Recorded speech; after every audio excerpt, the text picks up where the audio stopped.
In December 1943, the Canadian Army fought its first real division-level battle of the Second World War. Following the invasion of Italy by Allied forces in September 1943, and lengthy discussions at the highest levels following Italy's defection from the Axis partnership, Germany decided to hold out as far south in Italy as possible in what they called the Winter Line. Doing so fulfilled a number of strategic objectives, keeping Allied air bases as far from strategic targets in southern Europe as possible, retaining the capital city of Rome, which was a prestige objective, and maintaining output of war material in the Po River Valley, where Mussolini ran a new puppet government. The Winter Line, a collective term for the Bernhard, Gustav, and Hitler lines, ran across the narrowest part of the Italian peninsula, permitting the Germans to man the line with a minimum number of divisions. The line was anchored on Italy's west coast at Gaeta, and on the east coast at Ortona, a small city with a port. The U.S. Fifth Army planned to break through the western wing of the Winter Line, drive through the Liri Valley, and use another amphibious landing in the enemy's rear to take Rome. The British Eighth Army began its own operations against the eastern wing of the Winter Line in November 1943 as part of a general offensive intended to capture Pescara, swing west, and also advance on Rome. The 1st Canadian Division's mission was to take Ortona as a stepping stone to the objective of Pescara further north. The division had had its baptism of fire on Sicily in July 1943, and though it occasionally turned in outstanding performances, such as the scaling of the heights at Isoro, the division had also committed itself to a long series of piecemeal frontal assaults with inadequate artillery support, a pattern that repeated itself in southern Italy when the division began operations across the Moro River on 4 December. On 20 December, 2 Canadian battalions commenced the attack on Ortona, instigating 8 days of house-to-house fighting against 2 understrength battalions of German paratroopers.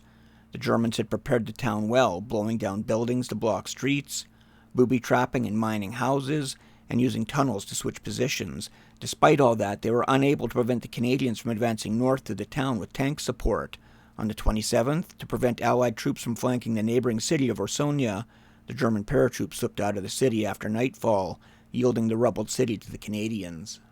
There was no doubt the fighting there had been consequential. The Wehrmachtbericht, the official German daily news communique, mentioned Ortona by name more than once, such as this report on 23 December. In Süditalien griff der Feind wieder. In southern Italy, the enemy repeatedly attacked the strong tank and combat aircraft in the Ortona sector. All attacks were repulsed in fierce battles with high losses for the enemy. 5 tanks were destroyed. The day was quiet on the rest of the front. That the battle had been hard fought was indicated by the casualty toll, with each side respectively losing over 100 dead and many more wounded, a significant proportion of the small forces that had been deployed. For the Canadian regiments that fought there, and the civilians of the region, the battle occupies a special place in history and popular imagination, and events and names from the battle remain vibrant in the public consciousness. What is sometimes missing is an objective understanding of the battle's place in the context of both the Italian campaign and the Second World War in general. Altered perceptions of the significance of the battle can be traced back to the indiscriminate use of the term Little Stalingrad by popular historians and content creators. Der Kampf Stalingrad ist zu Ende. It is safe to say that the Little Stalingrad moniker was not an invention of military historians. The first official summary history of the Canadian Army, published in 1948, does not mention the nickname at all. The expanded official history of the Canadian Army in Italy, published 8 years later, uses the term, but only by directly quoting a contemporary Associated Press report referencing Ortona as a miniature Stalingrad. In 1969, Reginald Roy's masterful regimental history of the Seaforth Highlanders of Canada, whose 1st Battalion fought at Ortona, refers to the press calling the place a minor Stalingrad. In both of these cases, the authors are quoting contemporary media reports rather than making the comparison themselves, and significantly aren't using the term Little Stalingrad. One needs to look at newspapers published during the war to find the first references to the Little Stalingrad nickname. Interestingly, the term was in common use even while the actual Stalingrad battle was still being waged, a full year before the Ortona battle, and long before Canadian Army units ever deployed to the Mediterranean. The term Little Stalingrad can be found in reference to hotly contested locales around the world. Throughout 1943, these references included Voronezh on the Eastern Front, Guadalcanal in the Pacific, Bryansk also on the Russian front, Shuyuev, Randazzo in Italy, the Donets Basin on the Russian front, and Melitopol. The Germans also used the term Little Stalingrad in their own press, as in March 1943 when Berlin announced the capture of Chuyuv, calling it the Little Stalingrad of the Donets. It would appear propagandists on both sides found the term a convenient and desirable shorthand to immediately draw comparisons to the epic battle at Stalingrad. It's not entirely clear what Allied newspaper writers meant by using the term Stalingrad. The actual Battle of Stalingrad had been characterized by house-to-house fighting in an urban setting, rather than the large mobile operations, the so-called Blitzkrieg, which had captured popular imagination in the West. A large grinding battle of attrition may be the most direct comparison they had in mind. The Battle of Stalingrad had also been noted for its heavy casualty toll, a byproduct of the large concentration of forces there, anywhere from 2 to 4 million all told on both sides. During the battle, comparisons were made by both the Allies and the Axis to the Battle of Verdun in the First World War, which had been inconclusive, drawn out, and costly for the German and French divisions that had fought there. Unlike Verdun, however, Stalingrad produced a decisive result. Aside from the sheer scale of the Battle of Stalingrad, it was uniquely the first major surrender of German forces in the Second World War.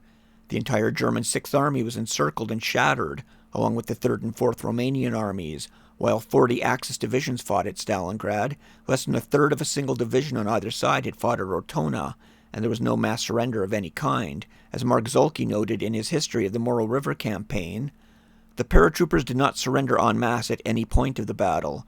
Those few captured were usually isolated or overrun and faced the option of either giving up or dying. A surprisingly high number opted for the latter.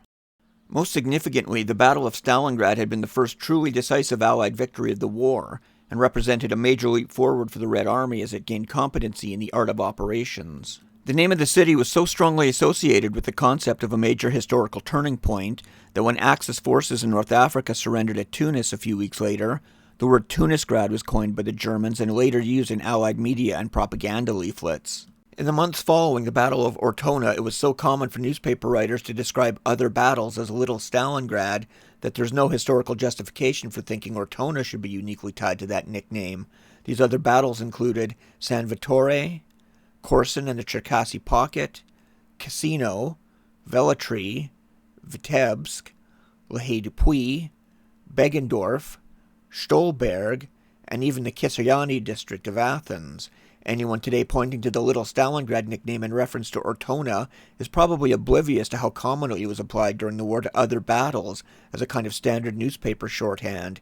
This context seems to have been understood by the Canadian Army's official historians, writing shortly after the war while memories were fresh, but has been overlooked by more recent historians, whose use of the term implies a belief that the Battle of Ortona was in some way uniquely difficult or far more strategically significant than it actually was.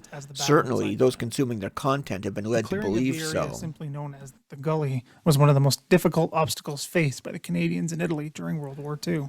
As for the Germans, the city of Ortona was discussed at Hitler's daily military conference on 22 December 1943, where he was informed strong combat patrols had attempted entry into Ortona and had been turned back. There is no mention that Canadian troops were involved, though it was unusual for enemy forces to be identified during these conferences beyond simply Anglo-American. Ortona is not mentioned again in the surviving transcripts of the conferences at all, in favor of extensive discussion of the Eastern Front. Hitler himself made reference to a second Stalingrad on 27 December, in reference to the Crimea, where the German 17th Army, including 5 German and 7 Romanian divisions, had been cut off in November. Hitler's comparison of the besieged Crimea Peninsula to Stalingrad was far more apt than the tiny battle at Ortona. There were 250,000 Axis soldiers cut off in the Crimea for a 6-month period, about the length of the actual Stalingrad campaign. German forces at Ortona amounted to about 1/10 of 1% of 250,000, and the force was never encircled, breaking off the battle of their own accord to withdraw in good order after just a week of fighting. The Battle of Ortona had been a small part of a much larger plan to break through the winter line and capture Rome by the end of 1943. The failure to do so was no fault of the Canadians, who did their bit by securing Ortona and cutting the road to Orsogna at a cost of 2,300 battle casualties, and the loss of half the division's rifle company strength. These sacrifices could not alter the strategic situation. Bad weather and rough terrain had stripped away advantages in Allied armor, artillery, and air power, while tough terrain and stubborn German resistance ground down the infantry and dashed all hopes of a rapid breakthrough, all along the front of the 8th Army. Just 20 kilometers away, the 2nd New Zealand Division had made a similar assault on Orsogna. Unable to secure the town, Orsogna remained in German hands until May 1944. Pescara, the main target of the 8th Army's offensive, remained 10 miles out of reach, and other significant objectives also remained in German hands at the end of December when the offensive was called off for good. A winter stalemate set in which suited the German grand strategy in Italy far more than that of the Allies. Throughout modern history, large towns and cities tended to be taken not by direct assault, but by long sieges, and all the armies of the Second World War preferred to avoid big urban battles as they were costly and difficult to sustain. It was also not a form of warfare that the army spent a lot of time practicing, and in 1943, at both Stalingrad and Ortona, tactics were often made up during the fighting. Daniel Dancocks, for example, credits Captain Bill Longhurst of the Loyal Edmonton Regiment for inventing mouse-holing on the spot. This was the practice of blowing through walls to avoid moving in the open streets. Daniel Dancocks notes that Army historians suggested mouse-holing had been taught in the Canadian battle drill schools which were created in the UK in 1942, confusing one of the veterans Dancocks interviewed for the book who did not remember it from battle drill school. For what it is worth, this surviving battle drill Bible does not mention the practice either, though there are other detailed instructions given for house clearing in built-up areas. Stephen Bull's study of Second World War urban combat suggests the British Home Guard, with whom Canadians had occasionally trained in the UK, may have influenced some tactics as well. The Seaforth Highlanders history notes other ad hoc weapons usage, such as firing 2-inch mortars through windows and finding boys' anti-tank rifles, officially replaced by the Pier, to shoot the locks off of doors. It may be that this necessity to learn new ways of fighting is the strongest similarity between the Battle of Ortona and Stalingrad, where Soviet infantry learned to counterattack German forming-up points before they could marry up with tanks and aircraft. They also learned to avoid doing so with large, unwieldy counterattack forces that inevitably suffered heavy losses, and instead employed small, nimble assault groups to keep the enemy off balance in an aggressive defense which deliberately remained in close contact with German forces to minimize the German advantages in artillery, tanks, and air power. In their 400-page book on the Italian campaign, Bidwell and Graham devoted just one sentence to the Battle of Ortona, which may be evidence of its minuscule impact on the outcome of the war.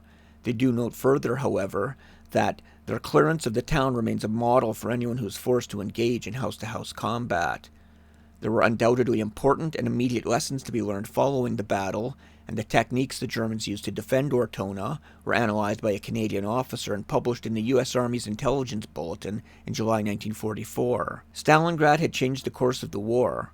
The Battle of Ortona may have had a hand in shaping what the Army called Fibua, fighting in built-up areas, and later Maut, military operations on urbanized terrain. But in December 1943 was just one of dozens of battles whose strategic importance was inflated by the exaggerations of news reporters.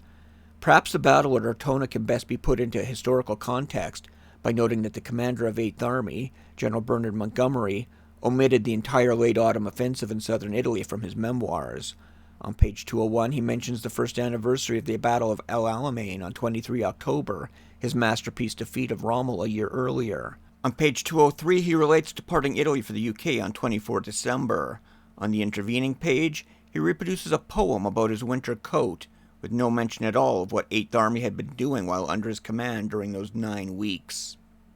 It just may be that, like the official historians of the Canadian Army, the future Field Marshal did not consider the victory at Ortona to be an epic on the scale of Stalingrad either. Perhaps neither should the rest of us. Matthew Halton of the CBC, speaking from Italy. It is Christmas Eve. There is still the hardest of fighting in the streets of Ortona. I've never seen anything worse. Right now, in a deep ravine only half a mile from Ortona, some Canadian engineers are building a bridge under fire. You're working here at times in plain view of the enemy, aren't you, Lieutenant? Yes, you can see us right from Ortona. Well, I hope they don't start shelling just for a few minutes. I hope they... As I speak now, we can hear the machine guns, our own Bren guns. Who is this older staffer?